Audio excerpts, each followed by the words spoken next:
We had a really big ice storm come through a couple days ago, and we got probably 1.5 or 2 inches. A lot of ice had accumulated down here on the track. This guy kept going and slid right off the track. Then the ice that came down afterwards basically buried this thing in a whole bunch of ice and snow. This is my challenge. This is what I'm going to be attempting to fix today. Get this thing freed, get it back on track.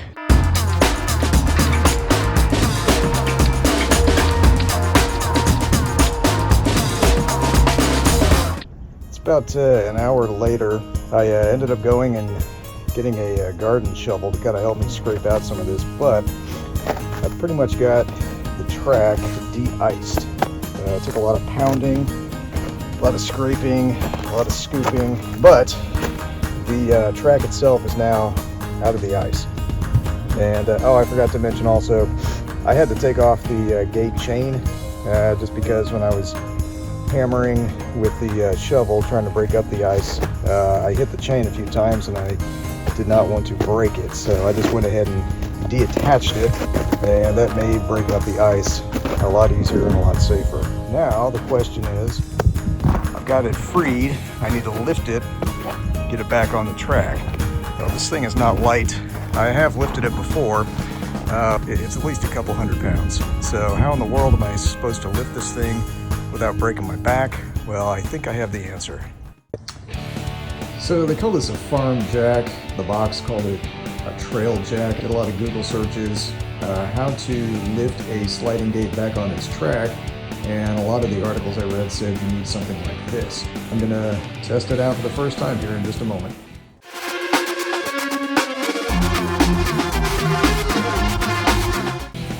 Okay, so I think I've kind of got a position. My backyard has an incline pretty good. I tried to give it a level base with this concrete block down here. Got a position. Now I'm just gonna test it out. It's lifting very easily. Now I'm just trying to figure out how do I get it to go approximately 4 inches to the right to get back on that track. But it is up out of the ground now. And this guy is working pretty well. So far, so good. I'll keep going here.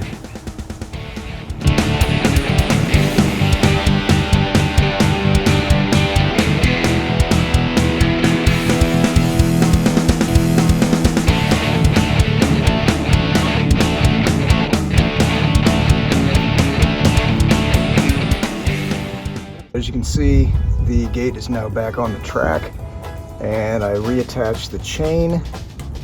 Hopefully I got that as tight as it once was, but I just recently turned the gate motor back on down there. I had to shut it off originally because it was making a very loud alarm sound after it went off track. So now it is turned back on, and really there's only one thing left to do, and that is see what happens when I try to close it. Alright, gonna see what happens here when I hit the button. Yeah. There it goes. That was a little bit scary. Guess I'm gonna have to get in and fiddle with it. It's probably, the limiters are probably off.